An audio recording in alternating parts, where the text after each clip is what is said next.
Estamos aí, mais um dia, já dentro do mês de setembro, né? Estamos aí já no dia 5, né? E dando sequência aos nossos estudos. É muito importante que a gente debata realmente os assuntos, que esses assuntos que a gente pode falar que são polêmicos, eles têm que serem conversados, porque mesmo às vezes a gente numa reunião de estudo, né, que a gente fala, a gente vai trocando as ideias sem as pessoas querer impor a opinião. Não, longe de mim, por exemplo, impor uma opinião. Eu sigo o que está escrito. E daí a gente vai pegando cuidado com algumas palavras para definir, né, fazer aquela coisa mais aprofundada na questão da leitura. Porque às vezes tem palavras no texto que a gente não conhece bem, a gente fala assim, também vai servir para a função, a pessoa, quando vai ser empregada, tem uma função, vai chegar lá e falar, qual vai ser a minha função? Aí a pessoa, você vai lá fazer isso, isso, isso, isso. Então, se a gente fazer essa questão que nós vamos viver na vida espiritual, e aqui, então, é um roteiro para nós aprendermos a fazer o quê? Nesse inteirinho que nós estamos encarnados, fazer a sequência de como vai ser lá no plano espiritual. Se nós prestar atenção, inclusive vai sair agora o Nosso Lar 2, Os Mensageiros.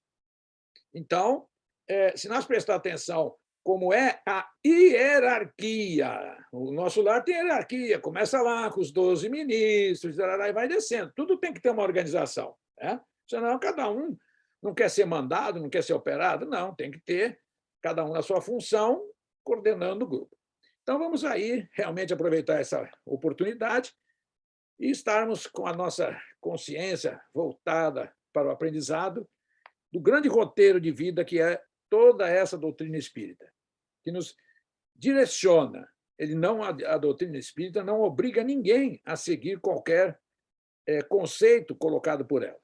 Aí é que entra o nosso livre-arbítrio de atuar de acordo com o que a gente quer fazer. Né? Se nós quisermos para a direita, nós vamos para a direita. Se quiser para a esquerda. Se nós quisermos para o centro, vamos para o centro.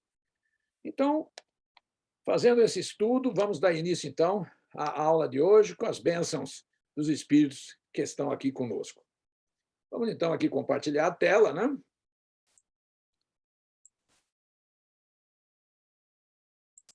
E vamos agora, então, da igualdade perante o túmulo. Pergunta 823. Se a gente for olhar, e a gente começar já, do tudo que nós já estudamos, nós podemos já fazer uma questão, a igualdade perante o túmulo. Se nós formos analisando as perguntas anteriores, nós vamos ver que não tem, todos somos iguais. Mas vamos ver o que o Kardec foi perguntando. De onde nasce o desejo que o homem sente de perpetuar sua memória por meio de monumentos fúnebres? Último ato de orgulho. Último ato de orgulho. Tá bem claro. Ele quer que aquele corpo que fez aquela encarnação que seja lembrado, né? Que tem uns aí que vocês têm que ver, tem até televisão dentro do túmulo. Aí você fala, mas nossa, onde que vai a capacidade de cada um? Então é o seguinte, aí a gente estudando a doutrina, sabendo, olha, morreu, acabou. Né? Acabou. E nós temos uma questão de sessão de tortura, com todo respeito, mas para mim é uma sessão de tortura. Qual que é a sessão de tortura? A pessoa desencarnou. Pronto, está lá, desencarnou. Bom, chama lá o caminhão lá, como é que a gente fala? A funerária, né? Chama lá, pega o corpo, já sai ali, tá certinho, já sai da funerária, já vai para o cemitério e enterra logo em seguida. Eu sei que muitas pessoas não vão concordar comigo, mas é assim que está escrito ali. Ó. Pega o pé da letra aí e a gente vê isso. Então, já sai dali. A pessoa morreu, alguém já da família fala, olha, eu vou lá limpar lá o túmulo, né? Limpar lá, tal, não sei o quê, dar aquela limpeza, aquela coisa toda.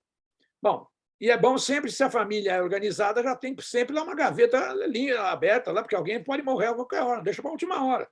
Mas ninguém pensa nisso, o pessoal só quer viver. Então, agora morreu o salário, o ML vem, então, aí não, vamos levar ele lá para casa. Antigamente eu levava para casa e fazia.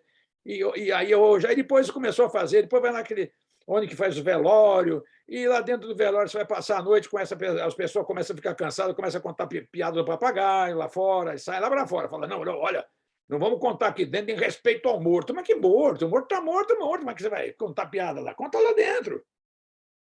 Então, são tudo uma infantilidade de todos os lados. Não, não, morreu. Chama lá a funerária, acabou, tal, põe, ó, está no carro, vai lá para. O espírito sofre mais. Vamos ler aqui, vamos ler.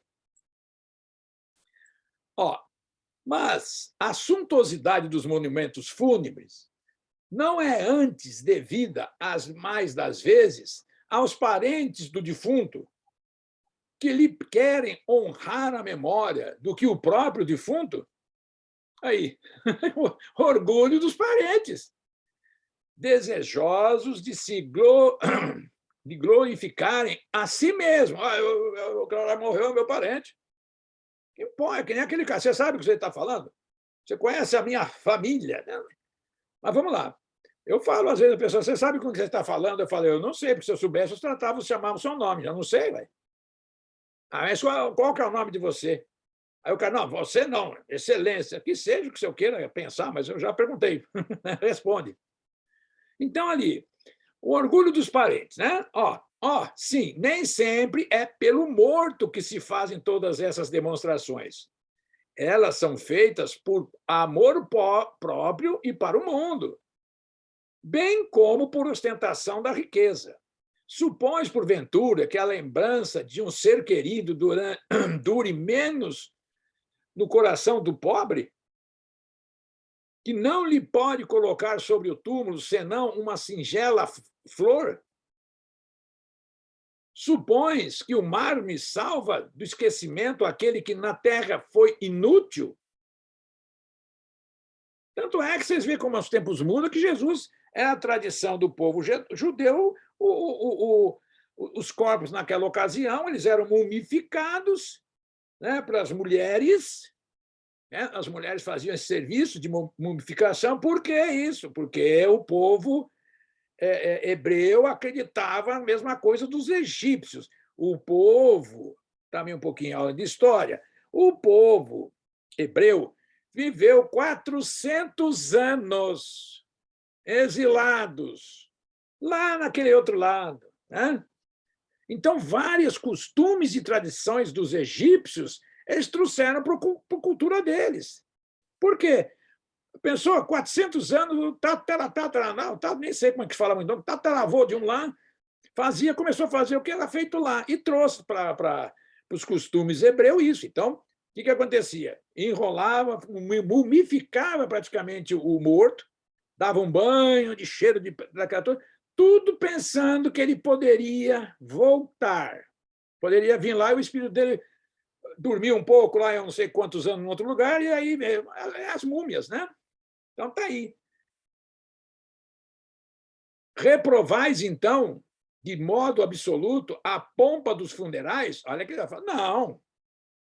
Quando se tem em vista honrar a memória de um homem de bem, é justo e de bom exemplo. Mas, de qualquer jeito, é isso que a gente já vai vendo agora. Como a gente fala, não, a doutrina espírita não é para mudar. Certo? Algumas coisas que foram colocadas nos textos de 1857, eles vão sofrendo alterações com os próprios costumes e do que nós estamos vendo hoje. O próprio Divaldo fala isso, a Joana de Anjos, nos livros dela, comentam. Né? Então, está aí, ó, o túmulo. Kardec, então, vai colocar aí, olha, o túmulo é o ponto de reunião de todos os homens. Vai morrer, vai tudo ali.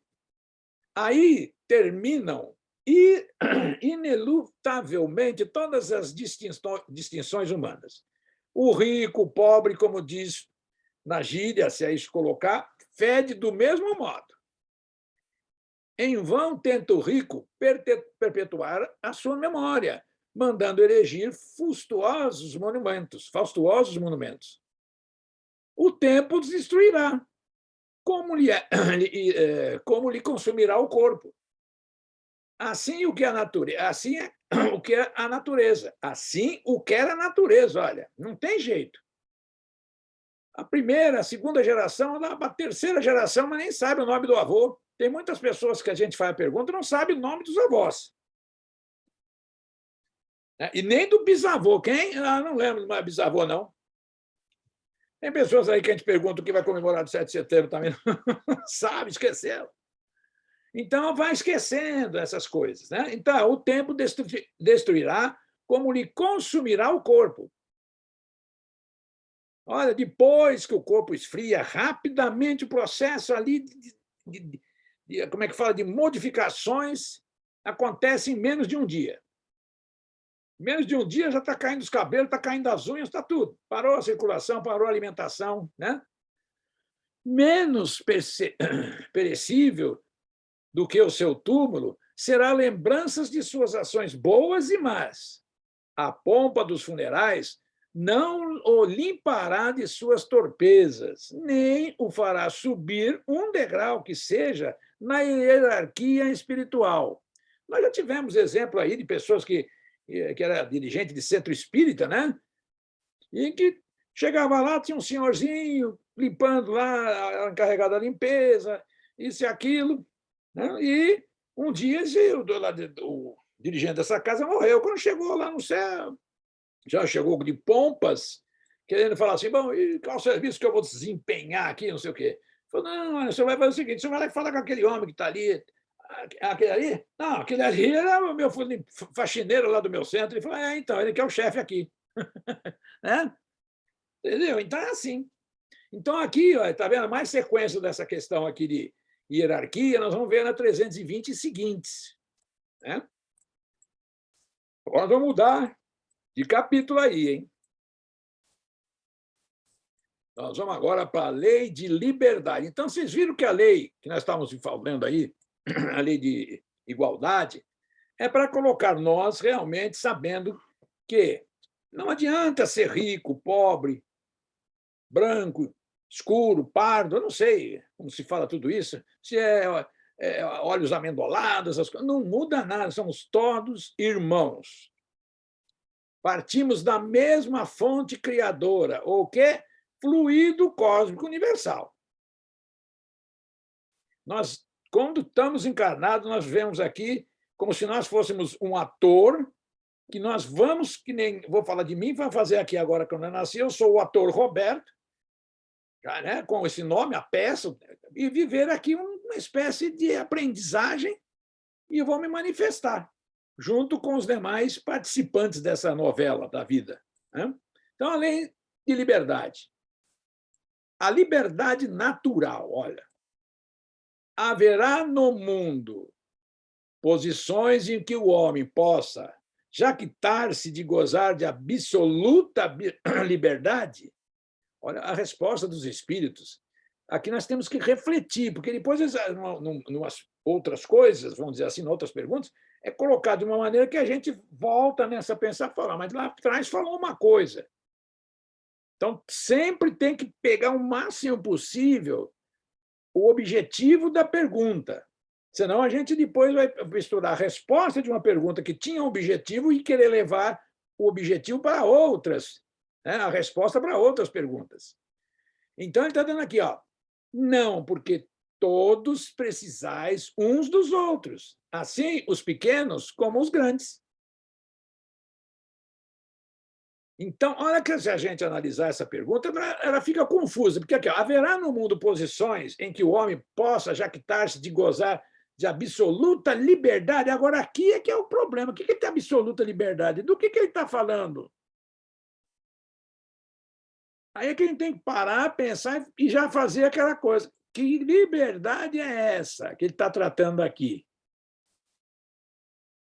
Porque aqui, na resposta, olha aqui, não, porque todos precisais um dos outros, assim os pequenos como os grandes. Então, a liberdade do grande, se a gente colocar assim, é igual a dos pequenos. Essa é absoluta. Olha, por isso que é a palavra aqui, absoluta liberdade. Vamos pegar um exemplo do trabalho. Se A pessoa, um chefe de um setor, ganha um determinado salário, bom, ele tem uma qualidade de vida melhor.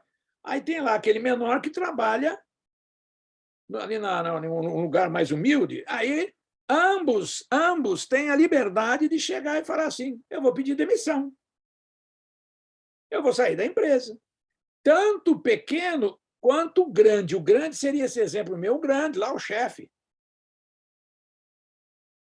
Olha aí, em que condições poderia o homem gozar de absoluta liberdade?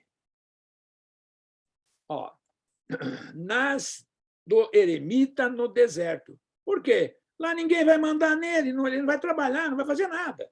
Ele vai viver para se sustentar, sozinho. Então, olha aí, não nas do eremita do deserto, perdão, afirmação. Desde que juntos estejam dois homens, há entre eles direitos recíprocos, que lhes cumpre respeitar, que a gente usa na Terra falar, o seu direito termina na hora que começa o meu. Não mais, portanto, qualquer deles goza de liberdade absoluta. Aí, tá vendo? Agora aqui ele fala uma coisa ali em cima, agora que ele coloca para a gente pensar. Ora, pois bem, se você vive aqui que nem eu moro num prédio, o que acontece? Eu tenho que respeitar as regras do jogo. Qual é a regra do jogo? Tem um horário para fazer um volume de som até tantos decibéis. A partir disso, não adianta que nem aquela, dá multa por lá para o condômino, não sei o quê. Não, tem que desligar. Aí é que entra o bom síndico, bater na porta da pessoa e falar: olha, você tem que desligar o som. Esse é o síndico que vai lá e fala. Mas tem um que quer ganhar o salário de síndico, né, a isenção de taxa, ganhar salário, e não fala nada. Não, eu fui síndico durante 10 anos. Ah, minha filha. E meus filhos, se a gente colocar assim, faz bagunça, faz. Eu ia lá embaixo e pá, desligava o relógio de luz.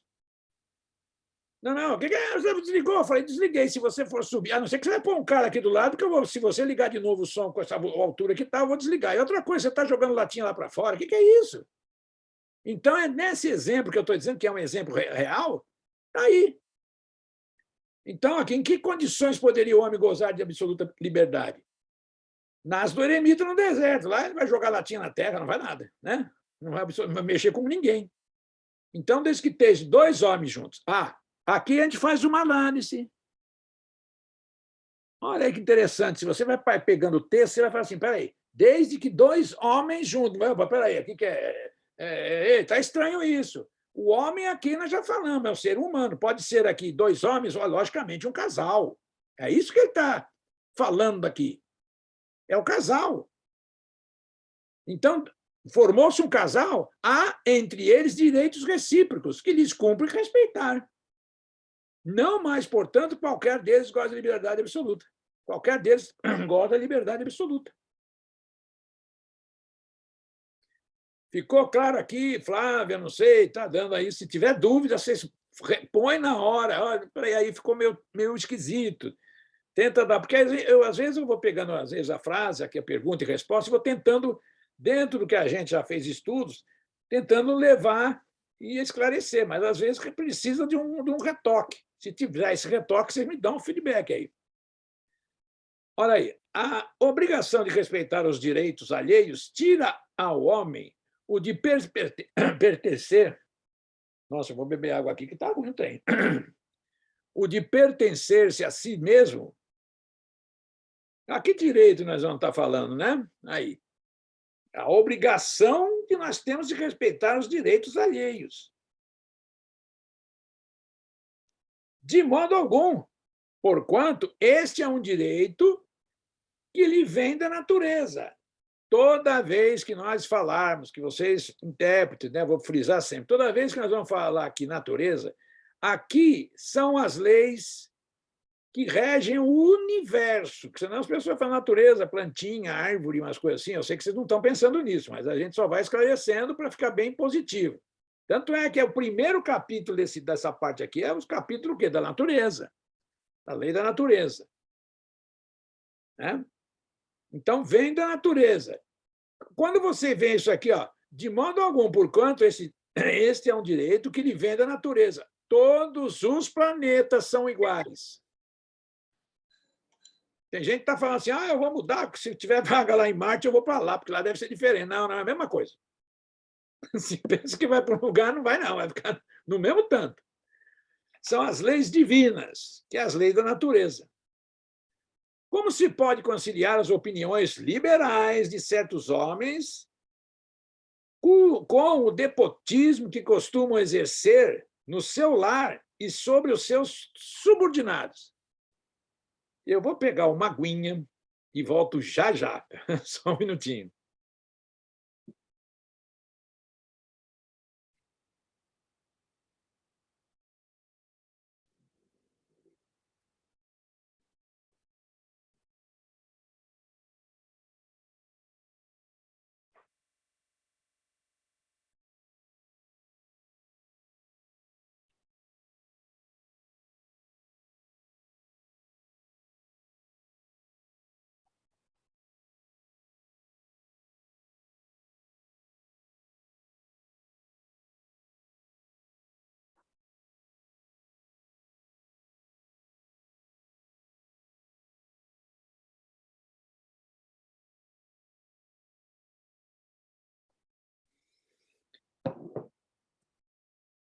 Ó, vocês estão vendo aqui que é o seguinte, ele sempre está tocando nesses capítulos aqui, nesse aqui agora também, que é justamente dividir bem as funções.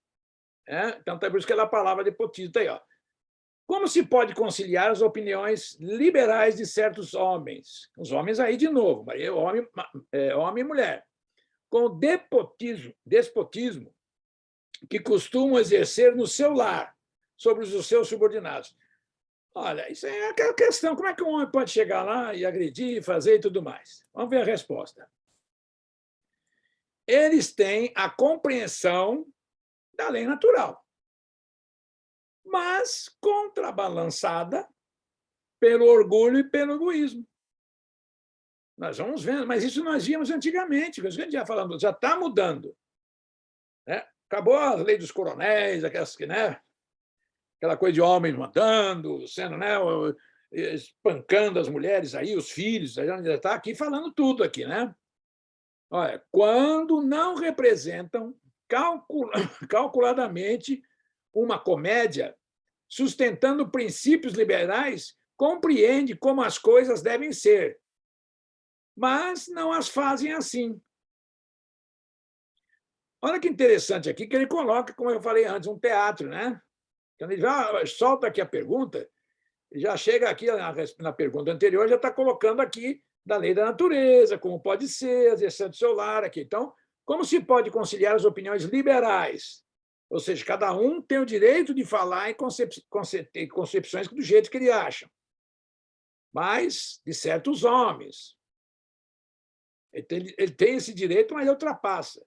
Então, eles têm a compreensão da lei divina, eles têm compreensão, a gente não sabe, mas as leis divinas, onde está escrita? Na nossa consciência. Mas estão contrabalançadas pelo orgulho e egoísmo. Quando não, olha aqui, ó, quando não representam calculadamente uma comédia, aí os que a pessoa fala, ué, o que virou aqui? Cinema, comédia? Sustentando princípios liberais, quer dizer, está vendo? Então, vocês não fogem direitinho, é uma comédia. Sustentando os princípios liberais que ele falou antes aqui em cima, compreende como as coisas devem ser, mas não as fazem assim. Quer dizer, se leva até o ponto para eles, os espíritos, dizer que é uma comédia. Olha, se eles hão, na outra vida, levados em conta os princípios que professaram neste mundo, quanto mais inteligência tem um homem para compreender um princípio, tanto menos excusável é o de não aplicar a si mesmo. Olha a responsabilidade nossa aí agora, hein? Porque quando nós estamos agora, nós estamos sabendo de muita coisa. Se a gente pegar na época de Jesus, Nossa Senhora, a mãe dele lá, coitada, eles não entendiam nada, eles não plantavam nada, eles ficavam lá fazendo vinho, mortinha, pequena, tinha 250 milhões de habitantes só, era aquela coisa toda. Né? As casas lá, se vocês procurarem no YouTube as casas lá de Cafarnaum, é um caixote aquilo lá. É um caixote com uma portinha. Não tinha nada, não tinha casa. Então, agora, nós evoluímos no intelecto. Então, olha a resposta. Ser-lhes-ão na outra vida, levados em conta os princípios que professaram neste mundo, o que vai ser julgado? Cada um segundo as suas obras. Quanto mais inteligência tem um homem para compreender um princípio, olha aí, está vendo? Aí que a gente tem que esmiuçar essa questão aqui. Ó. Quanto mais inteligência tem um homem para compreender um princípio. E aí a gente não vou perguntar. Gostaria que vocês pegassem aqui essa parte aqui, né? Porque existe um trabalho peculiar de cada um para o entendimento global do livro. Então, está aqui. Ó. O que ele está querendo dizer aqui? Para compreender um princípio, temos que desenvolver. Tanto menos excusável é o de não aplicar-se a si mesmo. Porque ele já sabe do direito, aplica nos outros, mas nele não. Em verdade vos digo, olha como aqui fica fácil a interpretação, que a gente vai lembrar que na tradução, por isso que o Kardec, no fundo, ele já sabia que era Jesus que estava ali por trás dessa composição toda, porque essa expressão aqui de Jesus. Não tenha dúvida aí. Ó. Então, tivemos vários espíritos que participaram.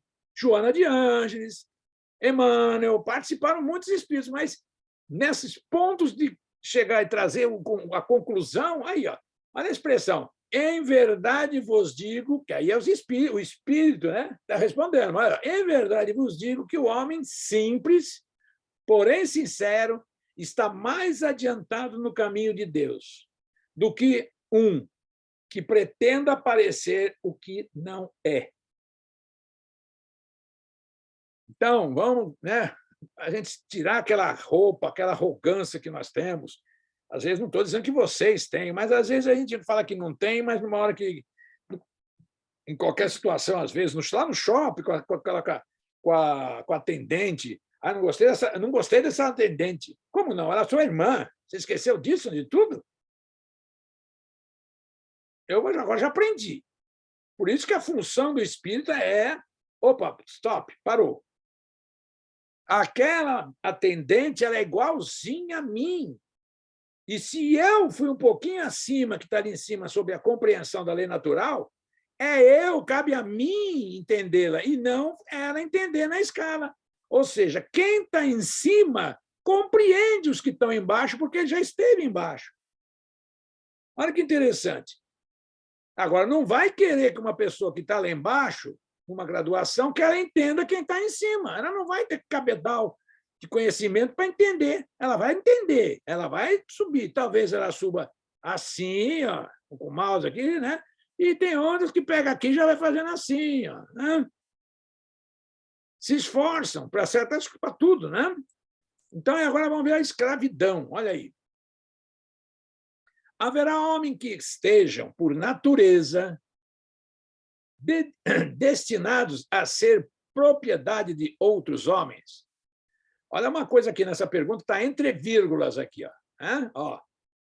Haverá homens que estejam, por natureza, pelas leis divinas, destinados a ser proprietário de outros homens? Olha a resposta. É contrária à lei de Deus. Toda sujeição absoluta de um homem a outro homem. A escravidão é um abuso da força. Desaparece, olha aí, já até deixaram aqui o roteiro do futuro, desaparece com o progresso. Como gradativamente desaparecerão todos os abusos. E Kardec faz um pequeno comentário ainda para... Por que Kardec fez esses comentários? Se nós aqui já estudamos, ele faz aquele papel que depois a gente também, que está aí se debruçando em cima da doutrina, também ajudando um pouco a esclarecer, a aumentar. Mas aqui é um esclarecimento do Kardec para nós. Olha. É contrária à natureza, à lei humana, que consagra a escravidão, pois que assemelha o homem ao irracional e o defraga fisicamente, degrada fisicamente e moralmente. E olha que se a gente pegar a história, eu gosto muito de ler história, nossa, e a gente pegar as questões dos tráficos, dos negros, toda aquela passagem que teve, a gente vê como nós que estivemos lá. Então, se nós, às vezes, temos dores hoje, lembremos que nós já passamos por lá também. Lembremos que nós já passamos, teve 9 cruzadas, demorou 210 anos as cruzadas. Bem provável que nós estivemos reencarnados lá em alguma delas. Tá certo? Então, é que nós vamos percebendo quem é bom, quem é mal. Então, vamos indo aí. Olha. Quando a escravidão faz parte dos costumes de um povo, são censuráveis os que dela aproveitam, embora só o façam conformando-se com o uso que lhes parece natural. Evidente aqui, como antigamente, só se faziam essas coisas da escravidão porque, aos olhos daquelas pessoas um pouco mais, vamos falar assim, praticamente assim, com dinheiro, isso e aquilo, eles faziam isso também pela ignorância que tinham. Tudo ao seu tempo. Então, eles não eram espíritos ainda evoluídos, isso e aquilo, quem estava ali fazendo parte da compra desses escravos. Eles ainda estavam, né? O que é ruim hoje, a gente vê empresas aí fazendo mesmo, os funcionários aí, que já apareceu várias vezes na televisão, esses homens faziam escravidão na época de hoje, trabalhando lá e não ganhando nada, morando, sei lá, no chão, essas coisas todas. Então, para essas pessoas que estão aí, naquela época, 1800, vai subindo, está aqui, vai parecer natural. Embora só o façam, conformando-se com um uso que lhes parece natural. Olha aí, o mal é sempre o mal, e não há sofisma que faça se torne boa uma ação mal. A responsabilidade, porém, do mal é relativa aos meios de que o homem disponha para compreendê-lo. O que será que ele está falando aqui, né? Então, em outras palavras, a gente vai tocando, porque está aqui entre linhas, está dizendo assim, do mal é relativo aos meios de que o homem disponha para conhecê-lo. Como?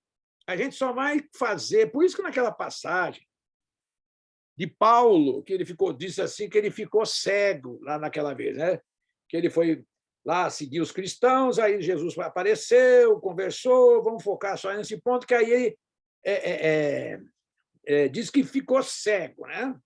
E Ananias vai e leva ele lá, põe no hotel, aquela coisa lá. E depois parece que vai falar lá na Bíblia, que ele veio e começa a cair as escamas do olho dele. Olha, tudo esse sentido figurado, porque não vai cair escama de olho de ninguém. Tem gente que literalmente acredita nisso. Não, essa escama, essa linguagem genuína, até se a gente colocar assim, dos povos judeus de antigamente, é o quê? Na hora que ele vai compreendendo. Então, na hora que aumenta o conhecimento e compreende, as pessoas caem na noção de ver quanta bobagem eu estou fazendo. Então, aqui, a responsabilidade, porém, do mal é relativa, hein? Aos meios de que o homem disponha para compreendê-lo. Aquele que tira proveito da lei da escravidão é sempre culpado aí, pela violação da lei da natureza. Eu vou tocar num assunto aqui que que a gente fala. Tem assuntos que nem a Flávia tocou ali, que são assuntos espinhosos, né? A gente fala assim, a gente espinhosa, assunto espinhoso. Um deles é o que está escrito aqui, se serve, né, nessa parte aqui, é a mesma coisa da pirataria. Aquele que tira proveito da lei da escravidão é sempre culpado de violação da lei da natureza. troca tudo aqui por aquele que tira proveito da lei dos direitos autorais, é sempre culpado de violação da lei da natureza. Não, não, não, mas é só aqui o Kardec só falou da escravidão. Não, vamos abrir, tirar aquela, sabe? Você pega um exemplo, abre ele.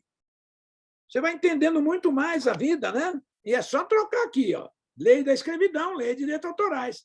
Lei de direitos autorais é uma lei dos homens, sem sombra de dúvida, mas é uma lei que, se for dentro da questão dos princípios, é a lei da natureza. Eu fiz uma coisa, eu sou o dono. Copiar é proibido. Ou paga, ou então não é o dono. Mas aí, como em todo mundo, a culpabilidade é relativa. Agora voltou para a escravidão. Torna-se a escravidão induzido nos costumes de certos povos. Possível se tornou que, de boa fé, o homem se aproveitasse dela, como de uma coisa que lhe parecia natural. Entretanto, desde que, mais desenvolvida e, sobretudo, esclarecida pelas luzes do cristianismo, sua razão lhe mostrou que o escravo era um ser igual perante Deus. Nenhuma culpa mais ele tem.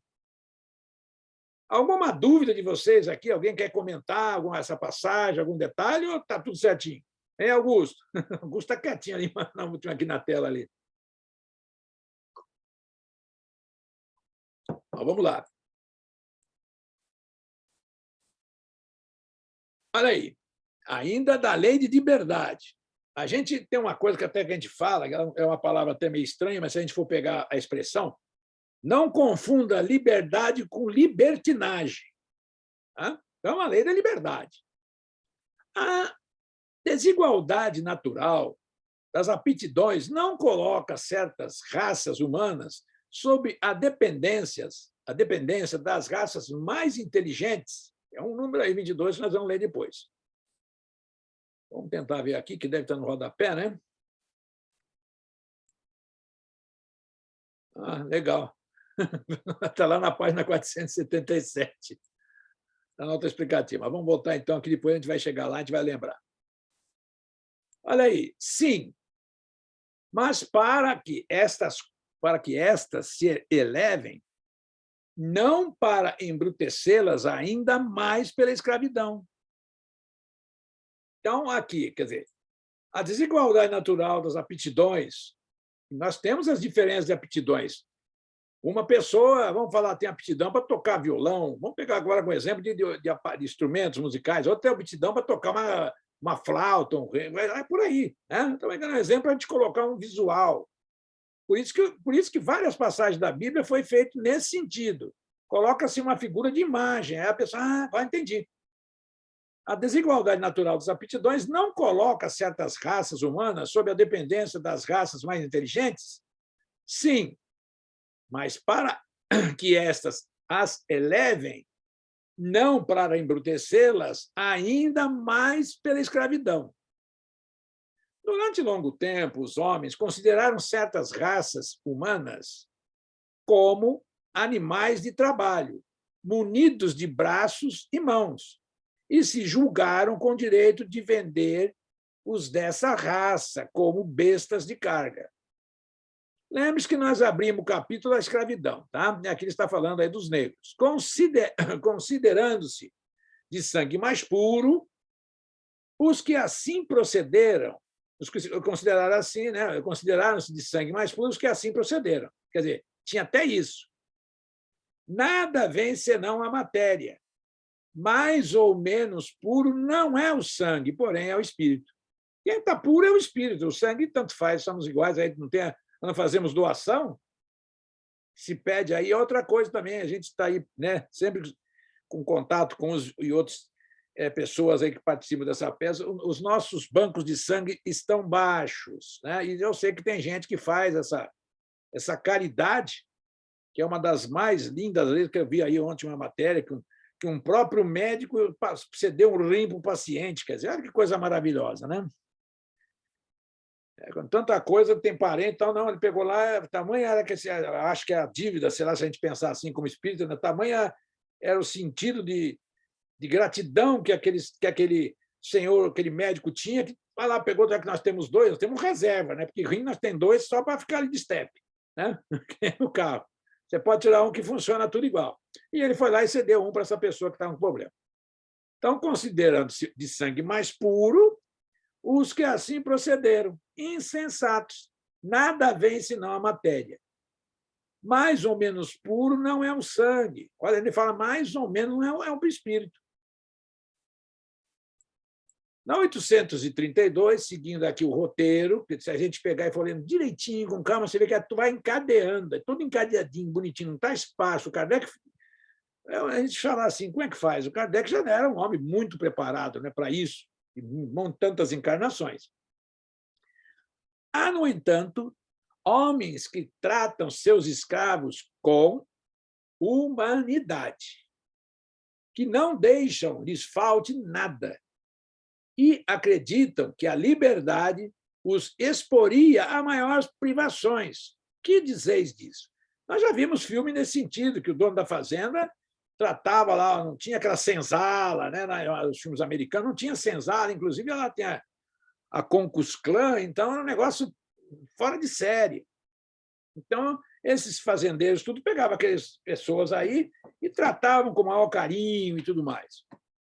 Então, que dizeis disso? Digo que esses compreenderam melhor os seus interesses. Igual cuidado dispensam aos seus bois e cavalos, para que obtenham bom preço no mercado. É lógico, um funcionário, independente da cor, sendo bem tratado, contente, feliz, sem dor de dente, tudo aquilo lá, né, ele vai reproduzir mais. Não são tão culpados como os que maltratam os escravos, nem por isso deixam de dispor deles como de uma mercadoria, privando-os do direito de pertencerem a si mesmos. Aí nós estamos vendo aí, né, várias pessoas aí que hoje a gente tem essa noção nas reuniões mediúnicas, onde que nós vemos que às vezes a maioria desses que faziam isso com essas pessoas, que hoje vão reencarnar com os corpos debilitados. Porque tamanho não é fácil pegar uma pessoa, colocar naquele chamado pau de arara, né, quando a gente fala o nome lá, acho que na fazenda tem um outro nome que eu não me lembro, e bater com chicote, sabe, deixar a pessoa sangrando, quer dizer, como fizeram até com Jesus, né? Mas fazer o quê? Mas vai mudando, vai mudar. Liberdade de pensar. São duas perguntas, certo? Vamos tentar fazer essas duas para terminar hoje aqui. Então, vamos aqui. Ó. Liberdade de pensar. Olha aí, nós podemos ter cuidado com o pensamento. A gente já sabe disso, já estudamos outros nos cursos aí, que o pensamento não precisamos abrir a boca, não tem telepatia. Pense nisso. Se pensar lá, seu marido, tá, de qualquer coisa, pensou, já foi. Tá? Se vai acontecer ou não, depende de 1000 fatores. Mas o quê? Isso volta para nós. É um bumerangue, volta. Qualquer desejo ruim vai. E tem um detalhe: se desejar ruim uma pessoa e chegar até ela e for, que a gente usa, ela vai voltar, mas vai voltar duplicado para você mesmo. Então, olha, no pensamento goza o homem de ilimitada liberdade, pois que não há como pôr-lhe peias, né? Não tem jeito. Pode-se-lhe deter o voo, não aniquilá-lo. Não tem jeito. Pensou, vai. Manda traduzindo assim. Então, é responsável o homem pelo seu pensamento perante Deus é. Acabou. Somente a Deus, sendo possível conhecê-lo, ele ou condena ou absolve, segundo a sua justiça. De novo, nós vamos vendo aqui que existe também nessa parte aqui na configuração que foi dada, até o povo que morava, que estava encarnado naquela época, de 1857, a divulgação da doutrina espírita, que eles usaram muito da gente saber. Eu mandei um vídeo para vocês, curtinho, é de um filme antigo esse aí, né? Que a criança lá já estava falando para a mãe uma série de coisas lá, e a mãe pergunta: você está tentando me convencer que Deus não existe? Que você é ateu? Aí ele coloca uma frase lá, que eu já mandei, se vocês não viram ainda, vejam, que o garoto vai e coloca uma coisa assim: essa coisa, esse universo, você tem que ter um criador, só isso. Esse criador, nós falamos, dê o nome que quiser. Nós não sabemos.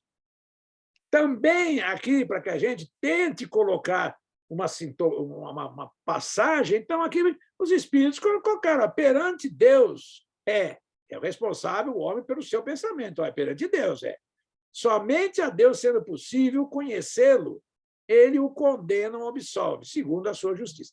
Então, aqui a justiça, a gente já sabe que está dentro de nós, que tudo já está conosco. Deus está dentro de nós. Não esqueçam isso.